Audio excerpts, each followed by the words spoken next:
It's time to listen to BHR with your hosts, Patrick and Paul. You hear about the assassination of North Korea's leader's half-brother, Kim Jong-un. I don't know. Yeah, have you seen that assassin? She's sexy as fuck. No, I haven't. Oh, maybe it's not all of it, but it's the death ray? Oh. Yeah, it says death ray. What's the source there? Well, it's when you type in Tesla documents released, it's FBI, Nikola Tesla. FBI wanted Tesla's death ray invention for war. Mm-hmm. Tesla's death ray really exists. FBI finally released Nikola Tesla's documents. They seized 70... Oh, no, maybe that's what I want. Finally released Tesla's... Oh, yeah, see this? Oh, yeah, see, then you get down there. FBI finally releases Tesla's documents on death ray, ball lightning. But I've never heard of any of these sites. That's why I fucking hate trying to do research on shit. Right. Like, there's so many fucking small guys like us that you just, like, you don't know if you can fucking trust them. Right. But this is what I was getting at. FBI finally releases Nikola Tesla's documents they seized 73 years ago. But didn't a lot of documents get lost? Wasn't that an argument that they had? Right. Well, and I mean, in his later years, Tesla was kind of going off of his rocker. I mean, the recently released FBI files here. I don't know if you want to look through, you can, but obviously we don't know enough to do that. So here I think is something that I think we might be able to do a pretty long talk on, but we'll see. Well, if it is too long, we'll keep that vaccinator one in the vault, and then we'll just do this by itself. So, I'm a pretty firm believer that we are going to see one of the largest wars in recent history in the next 4 years. I mean, it's something that's on my mind constantly, but people have been screaming World War III since Bush was elected. Right. But when you consider the rise in nationalism, right, with Donald Trump, with Brexit, with Turkey, all of these countries, Russia, China. I mean, it's all nationalism is on the rise for sure, and it's happening very, very fast. So that's one factor. That's one factor that's starting to get this motor moving. What's funny too is because I lean on the side of nationalism being a good thing, right? But when you look at it on a global scale like that, it's kind of scary, right? No, and so okay, and then my theory is that the real powder keg of the world for this next massive war, it is 100% North Korea. North Korea for sure, like. The child with a hand grenade? Exactly, except for now, like, they have other hand grenades that they've been throwing and just testing, right? So I think it was within this last month they tested that missile off of the west coast of Japan. Did you hear about that at all? No, I have not. I stopped following North Korea headlines because they were just so ridiculous. Oh, yeah. So, okay, I'll just fill you in on this stuff pretty quick. I'll just kind of go through. So, North Korea tested an ICBM within the last month off of the west coast of Japan, within 200 miles of Japan, which that, on international law, is like 200 miles off of your coast is your commercial zone. That's where your cargo holders are, like, going. That's where, if you do have oil, like, that's where you're most likely drilling. And they tested an ICBM within 200 miles of the west coast of Japan. So they do that. They assassinate the half brother of the leader of North Korea.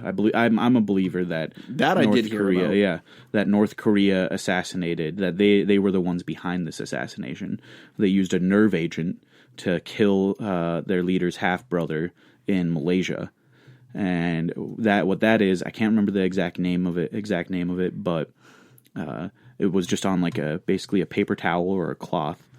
They wiped it on his nose. He immediately fell into a seizure and was dead in 20 minutes. Okay. So it's almost like what they tried to do on the interview. Right. No, yeah, exactly. And so now you have Malaysia, they're freaking out, which that's right next door to North Korea.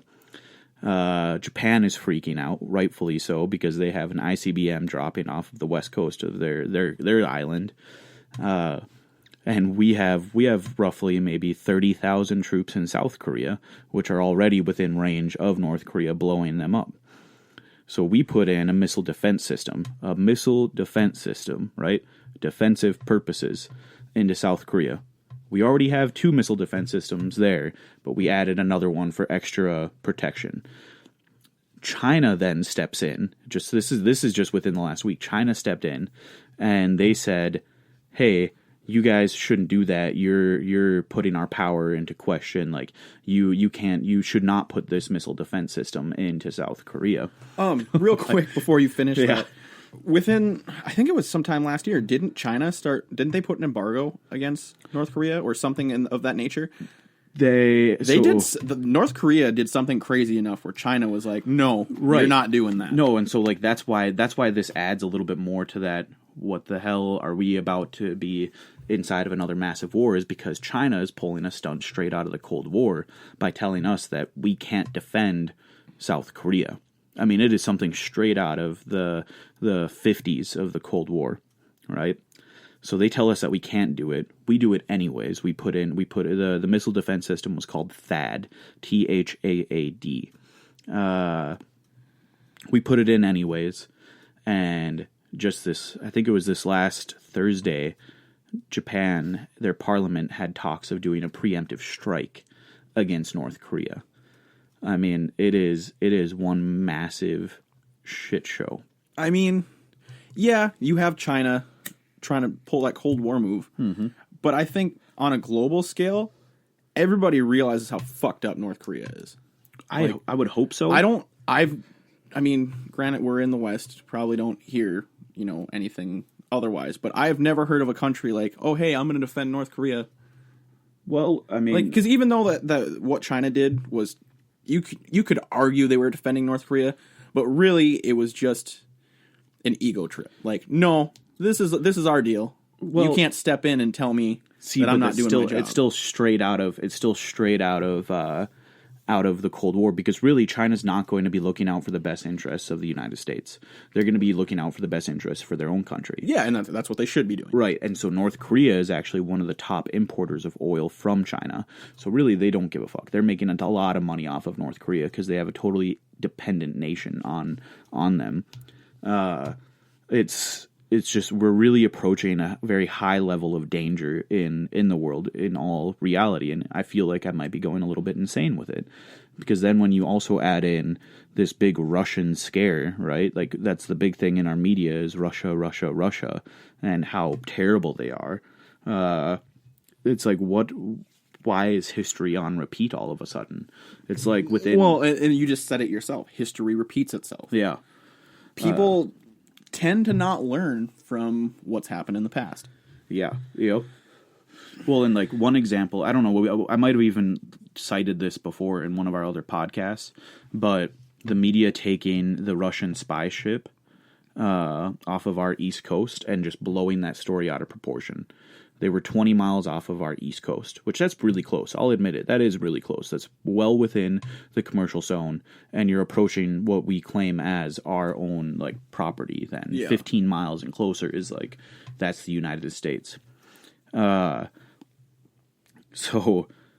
the big issue there is that this happens all the time. Like we go by them, they go by us, back and forth, and it's nothing new. And yet the media really takes it and starts to hype it up that it's this massive, amazing story. Well, and take that right there. Yeah.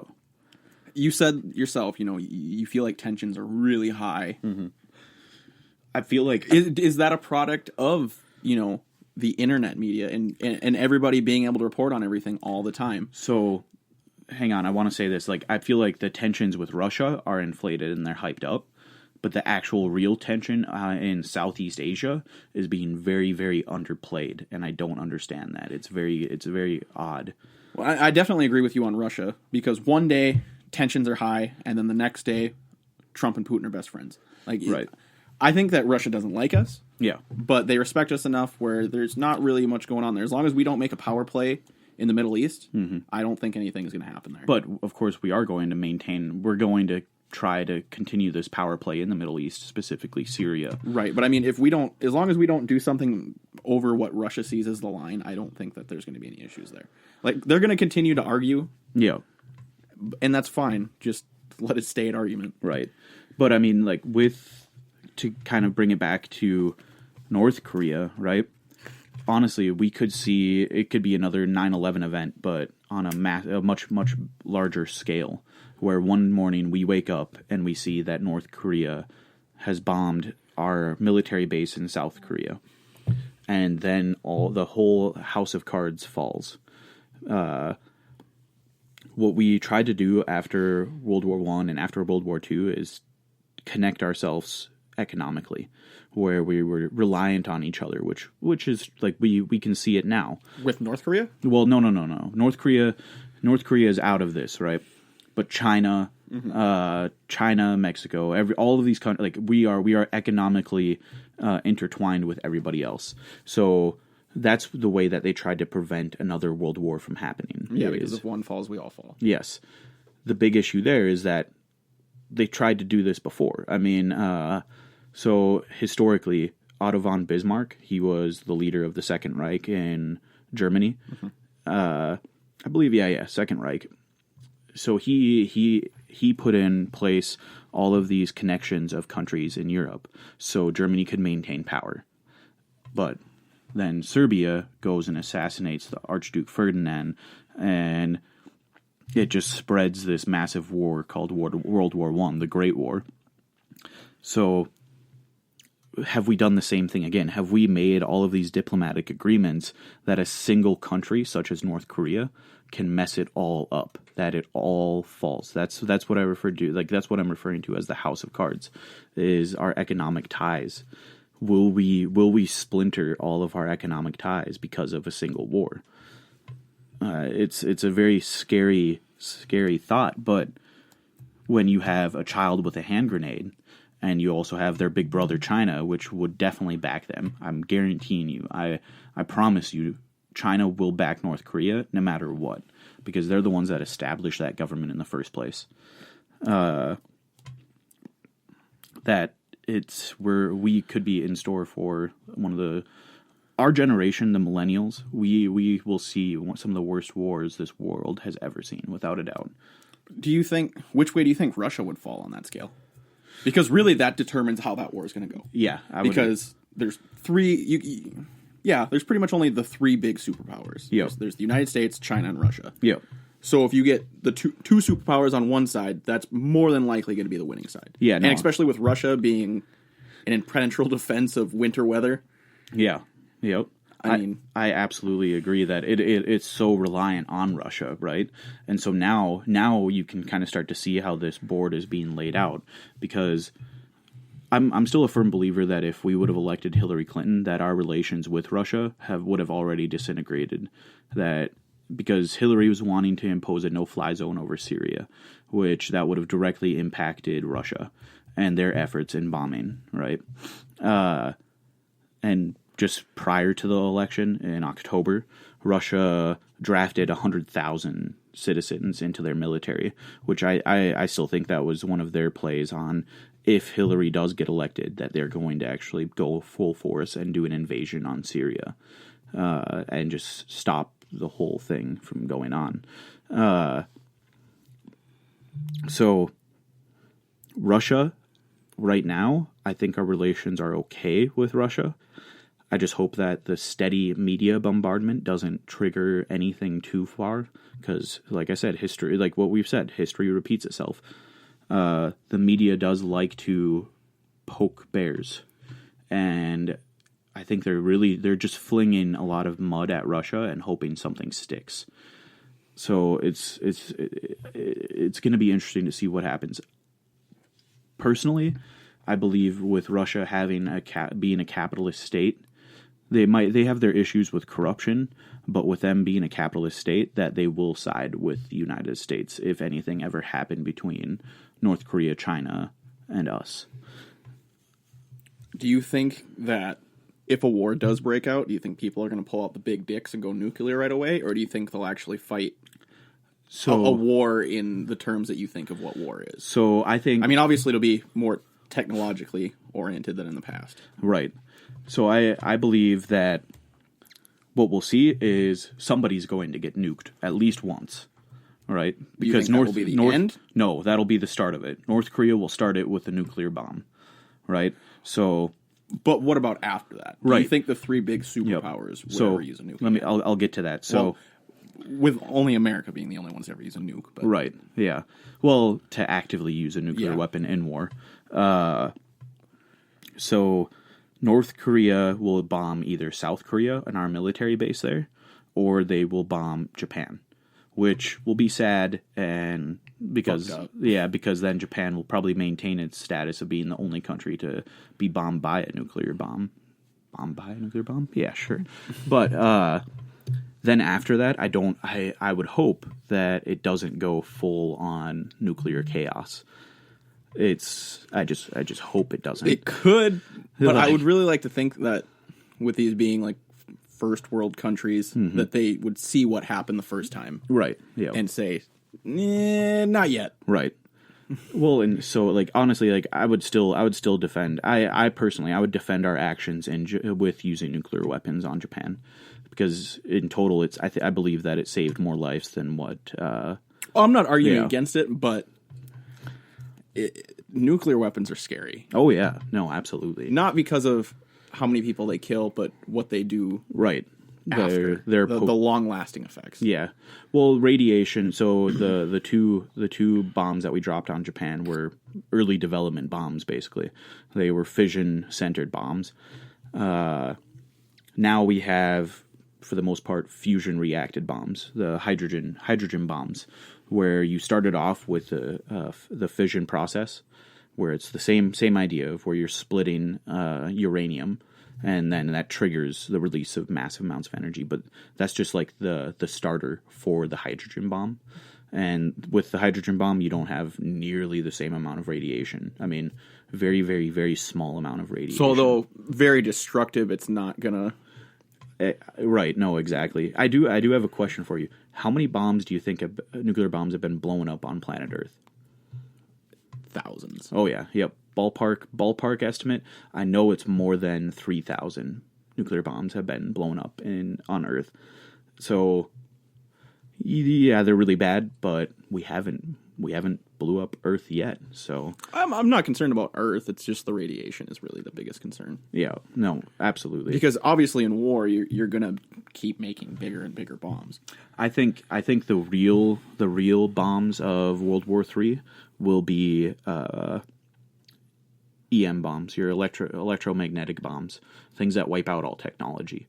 Is that a long-lasting effect, or is that just it kills what's there? It kills what's there, but it's like permanent. Like your computer will be fried.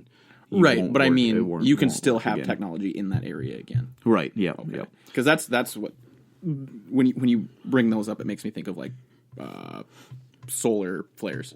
Right. Yeah. You know, they'll kill everything, but then you still can't run. Yeah, for a while. Yeah.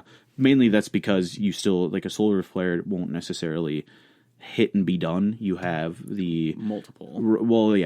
Either multiple solar flares or like it will kind of not. I don't want to say hang out. Do you catch like one of the arcs of it, so you're still right? No, exactly. Like, you're not in the middle of the. If you're not in the middle of the arc, you catch one of the straight blasts for a certain amount of time. Exactly. But so with these electromagnetic bombs, it's how big of a bomb do you blow up? Like, do you kill the entire country as far as technology? Right, exactly. And so I don't believe that it will be a full blown nuclear war, because there is too much cost involved.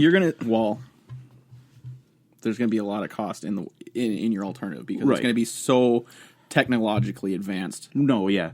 When I say cost, I mean like with land cost. When you blow up a nuclear bomb, you can't go in there with men necessarily and take over this area and utilize this land.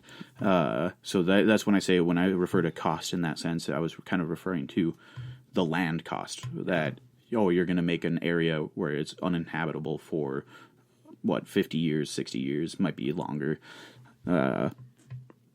Most likely longer. I know nuclear radiation maintains itself for a very long period of time, but are you referring to the hydrogen bombs with that?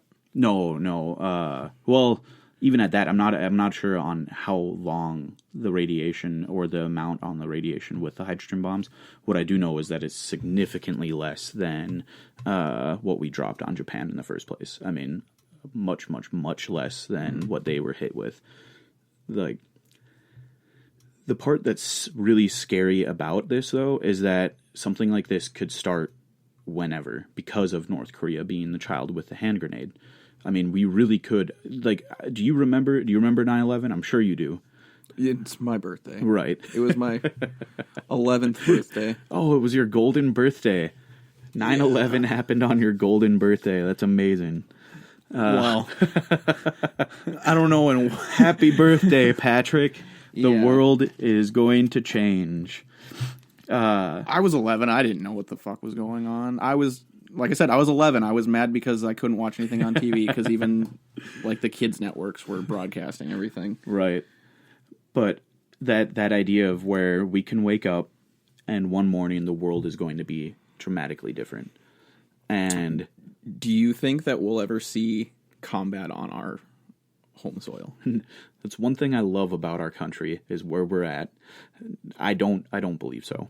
I don't think that we will ever see combat in the United States unless it is like the end of a war, that massive war that we're losing. Massive. I mean, the circumstances that would have to happen, it would be so unbelievable if we actually had an invasion on the United States. Because we have the benefits of having two massive oceans on both sides. We have a buffer of a country called Canada that they don't really have much of for a military, but they have helped us out historically in military sense. Like, they're good. I don't want to bash Canada too much. They're good guys, but really they're a nice buffer to our north, and then we have Mexico to our south. We have, as far as on a global scale, the wall that Trump wants to build, we naturally have it. That's why we are America. Like, we really don't have to worry about an invasion. Yeah. Well, and even if you look at the first two world wars, as far as I know, there was never any combat even in South America. No, well, related to those two wars. I'm not 100% sure on that. Like, I don't believe there was. I know that that was one of the main reasons why Cuba was so crazy after World War II. Why the Cuban Missile Crisis happened is because they were so close to us, and Russia basically helped Che Guevara and Fidel Castro establish a communist state really close to our country. That was a big issue. We talked about the superpowers. The best part, like, if anything, it's not the best. It's a terrible thing. I should never refer to it as best. The place where it's like the world's battleground, right? It will be Europe again. Even if a war blows up with China and North Korea, I really have no doubt that somehow that would spread to Europe and the war would be fought on Europe again. Poor Europe. Yeah, they really are. It really is the battleground for the world, it seems like. Yeah, you have the Middle East as the consistent battleground, and then as far as global wars, Europe just gets wrecked. So that's another country that would play an interesting role is Iran, because they've been really posturing against us. Like, they've been kind of standing up to the United States a little bit ever since President Obama allowed them to really start to develop their nuclear capabilities. What they've been practicing, it's a term called gunboat diplomacy. It's something that we've done in the past, where it's like, we're not declaring war on you guys, but we're going to bring our gunboats out and we're going to push you away from us. Just be like, hey, get the hell out of our area. We did this to Russia. Yeah, you're a little too close for comfort. Get the fuck away. Right. Yeah, we did this with Russia and Cuba. We really tried to keep Russia away with gunboat diplomacy. Iran has done the same thing to us recently, which is terrifying to think about. That a small country in the Middle East brought out its warships against ours and told us basically to get the hell away from their country. That's really saying something about our power in the world. So Iran, where they would fall into this global, if it happened, the next world war. Do you know who the real asshole is on the planet? The real big asshole? It's France. France is the biggest asshole of them all.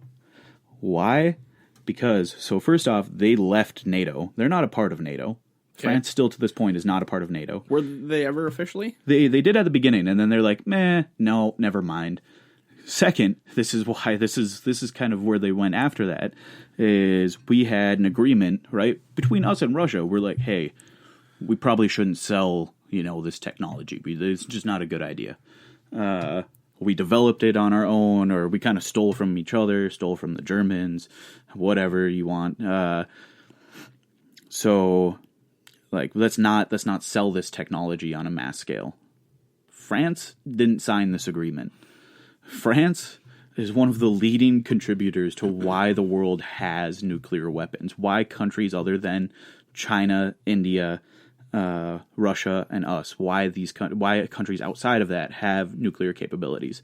Like, I guarantee you that the technology in Iran, that the technology in North Korea, most likely came from France.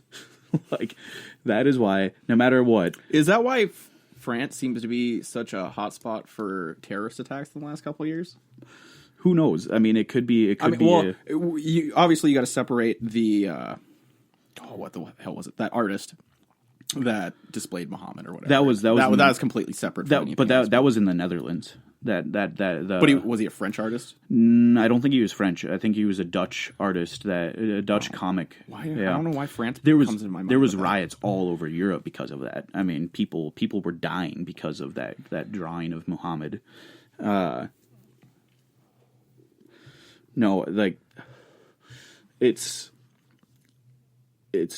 France. They, like I said, to me, I cannot be shifted. They are the assholes, because when you look at a timeline of the nuclear weapons discharged on the planet, which you can find access to that almost anywhere on the internet, that when these nuclear bombs were going off, so they would test these bombs out in the ocean, which that was another thing that us and Russia said was a bad idea, but France sat that one out. So France, you'd watch, and France would test a nuclear bomb in the ocean, and then all of a sudden another country would test another bomb within like a year or two later. So it's like, interesting. I wonder where they got that bomb from. I mean, we've had disputes with France for a number of years. Yeah. I mean, historically, ever since the revolution, we've kind of thought of each other as dicks. They helped us out. They had a revolution. We said, nah, we don't like you that much. We signed a contract with your king, so we're not going to honor that. So, I guess in the beginning, we talked about the big three countries. Mm-hmm. What about a lot of the smaller countries that are, have ties with everybody? Where do you think the rest of Europe's going to fall if North Korea goes AWOL? So if North Korea goes AWOL and triggers China, and Europe has to side with us. They don't have a big option, I don't believe. That is also partially dependent on Russia, because Russia supplies a lot of natural resources to Europe, but so do we. So it's a little bit dependent still on that Russia thing, but I still believe that Europe will fall in line and back us for the most part. Do you think you'll see any issues with European countries trying to go the opposite way of England because of Brexit, because of being bitter there? Nope. No, I really don't think so. People kind of fail to realize that after World War II, we really did completely rebuild the economy of Europe. We made that choice. The United States citizens, the taxes of your parents and grandparents, paid for Europe's economy and where it's at right now. They will come to our, like, if the proverbial shit hits the fan. They should come to our side. Doesn't mean they will. But they're still so dependent on our stuff. Like, most of the iPhone is made in Germany. 60% of the profit from the iPhone goes to Germany. Ballpark there, 60%. So, I mean, these countries flourish because of the United States. So, I don't see them switching sides all of a sudden. And plus, it still brings back a lot of the old issues with actually, if anything, Europe will really strongly back us because a lot of Eastern Europe still remembers what it felt like to be ruled by a communist country, to have that wall, the Iron Curtain, fall on their countries like Poland, and like these countries really suffered. Albania. Well, most of Eastern Europe is still suffering today, aren't they? Oh yeah, they're still trying to play catch up, and it's sad, but they have a very strong hatred. They do have a strong hatred towards Russia, or they dislike them. But that hatred is not going to trump if Russia sides with us. They're not going to say, we're not going to go to your side. If Russia sides with us, and really if it kind of goes back to old school communist versus capitalist type of mentality, which if you have North Korea and China and Iran all on the same side, then it'll be old school. Iran, that's a weird place, but I think that Eastern Europe will be very strong supporters of any efforts against those countries. The part that's going to suck, though, is just how instantaneously our lives are going to change. It will be 9/11 on steroids all over again. I mean, we will go... Yeah, most of us have never lived in this country during a real warring time. Right, yeah. Like, obviously, the United States, for most of its existence, has been at war of some kind. Yeah. But not something that will actually affect us our day-to-day. On a day-to-day basis. Yeah. Something like this absolutely will. And I really do believe that in the next 4 years that we will see something. I mean, in all honesty, I think that time frame could be... It could be tomorrow. Yeah, it could be much smaller because we can't get inside of the mind of the leader of North Korea. What they think is going on in the world is very different than what we think is going on in the world. Well, and I really think in the beginning when... It's Kim Jong-un now, I think it's Un, yeah. When he first came into power, everybody kind of thought he was going on a power trip, trying to establish his dominance. Yeah. And the rest of the world kind of just like, don't hurt anybody in any other country than your own, we'll let it go. Right, yeah. And now I think people are really starting to take this kid seriously. Right. And, I mean, he's only a few years older than me. But, yeah, you're exactly right. We're completely aware of the assassinations that he did when he first took office. Because he assassinated most of his father's generals. He assassinated most of his uncles. Now he assassinated his half brother. So it's getting even more scary than what it was, especially with their activity with testing their intercontinental ballistic missiles. Well, maybe we'll get lucky and they'll piss off China. I don't think so. I don't think that they can even piss off China. I mean, that to that level of where China would be like, nope, get out of here. Because you got to remember, China is still a communist country. You know, so they still and North Korea still imports a lot of oil from China. So that just confuses me how they do that, because you see reports of how that country doesn't treat their people well. Like, what are they using all this oil for? A lot of and they're not, on top of that, they're not a huge country. No, but they do have an army that has 1 million people in it. So military wise, that's where a lot of that oil is going. Another thing is that they build all of these complexes deep underground because of how we bombed them during the Korean War. I mean, we scared the hell out of them with our Air Force. So they decided now in the future that they've built pretty much any major complex deep underground. So that's where a lot of that oil is, I believe, going towards their military and that purpose. They do have vehicles. I don't think they're very abundant over there.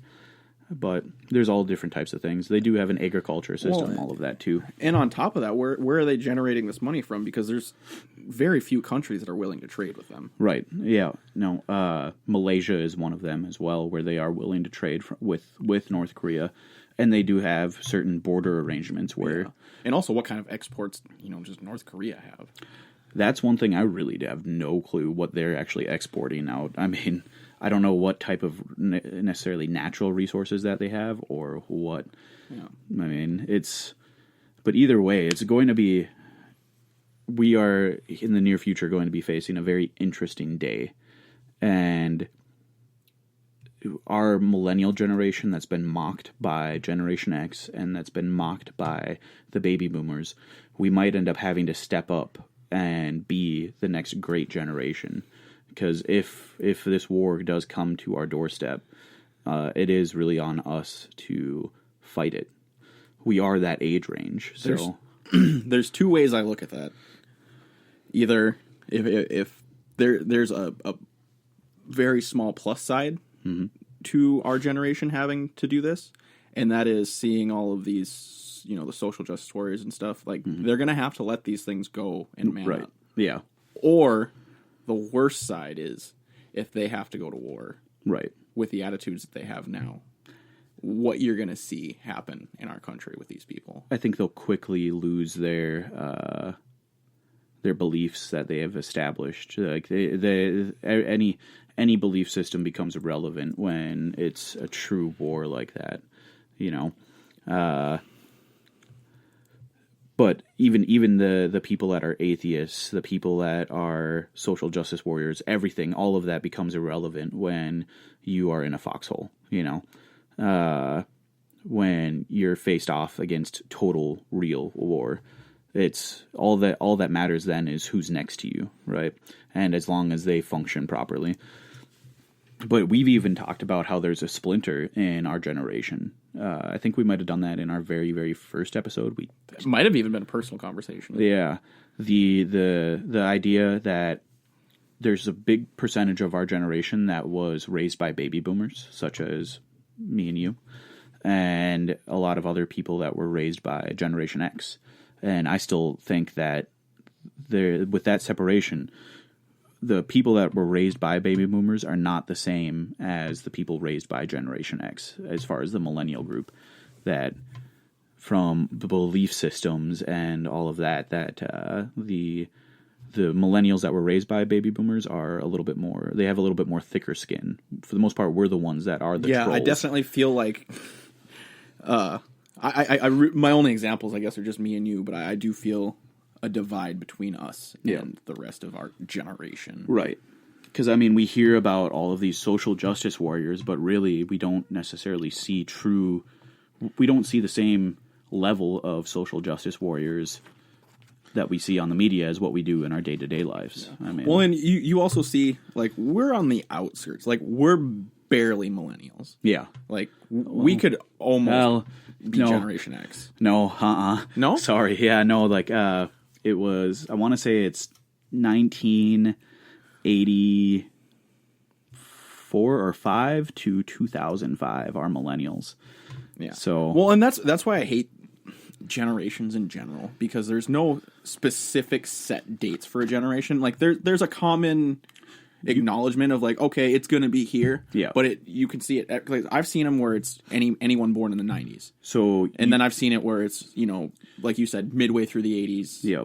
Usually a classic generation is 20 years. So 1985 to 2005. Yeah. See, I always grew up thinking it was 15. Yeah. No. And then Generation X is 1985 to 1965.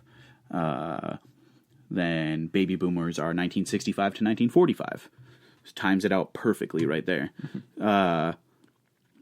But when baby boomers in their older years have children, then it's like, what are they? There is definitely, like I said, I still think that there's a firm difference in each generation just because of who is raising them. So yeah, I will take back the statement saying we're almost Generation X, but we still are, right around the beginning, right? Yeah, of our generation. Yeah, I was born in 90. Yeah, I was in 88. So barely millennials. Yeah.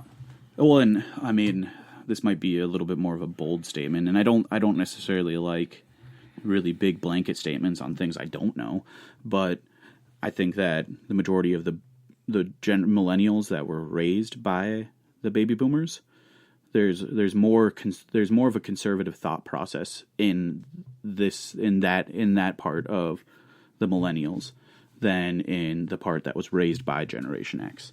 Yeah. Because, just when you kind of look at the culture that was going on in the 60s, right? So later 60s to the early 80s and what was happening there for Generation X, and who influenced them the most, and then you have their children and how they raise them. I mean, it becomes a different world. But kind of getting back to that concept of the oncoming war, it's like, what do we do from there? I mean, what as on an do you mean like, after everything happens, or no, until something happens? No, like after that first bomb, right? Like, so after that first fire, that first shot of the war, what happens? Like, well, I mean, depending on how our country handles it, I mean, if we decide that yes, we're going to war, I think you're going to see a rise of, the people, the nationalists, that are able. You're going to see a rise in people just gung ho, let's go fuck shit up. Right. Yeah. But will we have a draft? Here's the thing: wasn't the draft made illegal or no? No, the draft is not illegal. We all sign up for it. All males by their 18th birthday have to sign up for the draft. Yeah. I mean, I don't know about you, but I actually I carry my service card. You're supposed to. Yeah. I may not have done that. I'm 26. If I did do it, I just don't remember. Right. But here's the thing: is maybe with the advances in medicine, I might be able to, but I'm pretty sure that I am not allowed to serve. Right. Because I have Crohn's disease. Right. So, well, in total war, things might change a little bit, but right. I mean, I would go. Yeah. I wouldn't be happy about it, but I would go. Mm-hmm. But I think that I might not be able to serve. Well, and like the economic depression that we would see too, that would just instantaneously happen. I mean, would Wall Street even open if this war started off? Would the world stop at that moment? I mean, yeah. Here's my service card, my selective service card. It's been in my pocket for a decade now. Like, yeah. I don't know if I've done that. I'm sure you had to have. I mean, I really, like I said, it was 8 years ago. Yeah. So, or not 8. Yeah, no, 8. 8 for you, yeah. Yeah. Yep. Yeah, I'm a little bit older than you. But the one thing it's such a scary thought, and I actually really wanted to kind of get that out there, get that off of my chest a little bit, because we need to kind of stop focusing our attention so much on Russia and kind of put our fingers to the pulse of North Korea, because they are the ones that could. But at the same time, if we push too hard, that could also push us into war. Not necessarily like push on Russia, but people in general need to be a little bit more aware of what's happening in Southeast Asia. Like we need to, if the media isn't putting out a lot of stories on North Korea or the relations of North Korea, Japan, and South Korea, we need to be actively going out, searching the internet, and reading as much as what we can about what's happening over there. Because don't forget to do your fact checking. Right? Oh God, but that's if shit's really going to hit the fan, that's where it's going to start, and it's something that people need to be a little bit more concerned on than what they are. That to me is the number one concern in the world that is being overlooked. I mean, no, I mean that's about all of the thoughts that I have on that. I mean, and yeah, I guess I didn't know much about the subject beforehand. Every other day there's an article about some horrific thing going on in the world, and you kind of get to a point where you just become numb to it, right? And you almost just ignore everything. Yep. Exactly. We all do it. We're all guilty of zoning things out. I mean, there's so many things that we're getting bombarded with, whether it's the Russian hackers or Vault 7 from WikiLeaks. Everything just hammers us as far as the media goes. And yeah, we do kind of zone things out. But if there's one thing that we do need to be paying more attention to, I believe it's the actions that North Korea is taking, because they are hyping. They are getting themselves ready for war, and we can't really overlook that, and we shouldn't overlook it anymore. No, I agree with you completely. But I think it's time to wrap it up for tonight. All right. Well, I hope you guys enjoyed this podcast. Don't forget to check us out on Facebook, on Twitter. You can hit me up at Paul Wayne at BHRcast. We're going to get Patrick set up with a Twitter account. So just hit us up and let us know what you think. And make sure that you give us a review because we are on iTunes now. So yes, we just recently got published to iTunes. Thanks to taking a while. But yeah. No, we'd love to hear you guys' feedback. So, yeah, make sure you tune in again next week. Or maybe we'll do a special episode a little bit earlier. So thank you. Thank you.